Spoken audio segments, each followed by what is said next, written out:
elected and even voted for by many Jews in the vain hope that being on his side would spare them the worst of his threats.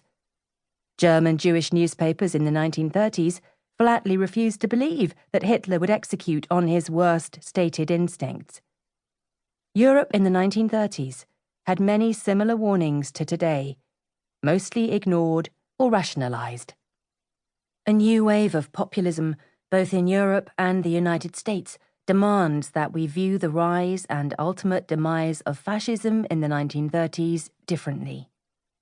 Sometimes these lessons are found in the least likely of places. What started as an ordinary country pub lunch on an unusually sunny Sunday before the Brexit vote in June 2016, just days before the British vote to leave the EU, revealed the enduring British fascination with the legacy of World War II.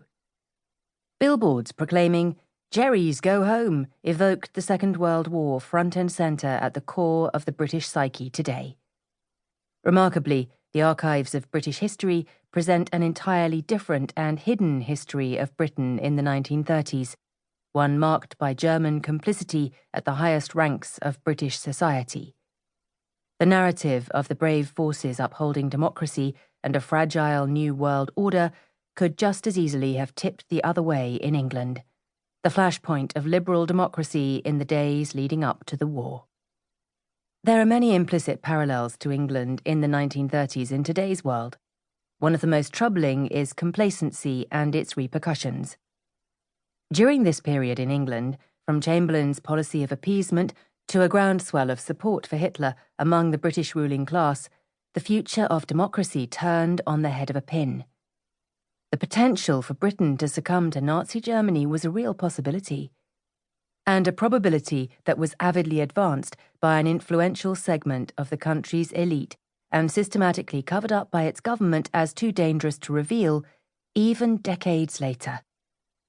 The statute of limitations on many intelligence files classified during this era, some of which were categorized as such as recently as during the Kennedy administration, are expiring now at another urgent moment. The irony of this information becoming available at a similarly perilous ideological moment presents a great opportunity to take a closer look at this period, which until now has never been examined from this perspective. The rise of fascism in Nazi Germany was powered by the humiliating loss of the First World War and those whose interests were overlooked by 20 successive and unsuccessful Weimar governments leading up to Hitler's election to Chancellor in 1933. Fascism in England was arguably even more insidious, largely the handiwork of the elite ruling class in a bid to preserve its power. Influential segments of the British aristocracy formed a murky fifth column to Nazi Germany, and elements of the British ruling class almost succeeded in tipping the pendulum in Hitler's favour. How could the 22-year-old aristocrat Unity Mitford meet with Hitler more than 160 times between February 1935 and September 1939, espousing Nazi vitriol without the British government ever taking a real interest?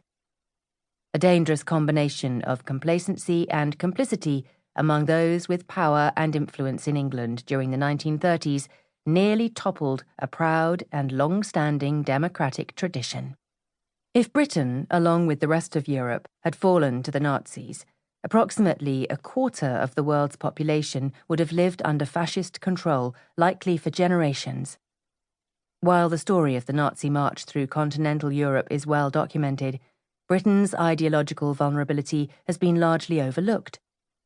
The British archives also reveal the peril with which democratic institutions were challenged in England during this period, and tap into contemporary debates about immigration, religious differences, income and gender inequality, free speech, the press, and the moral obligations of ethical political leadership. How far those in power were willing to go to maintain their grip is the untold tale of Britain in the 1930s.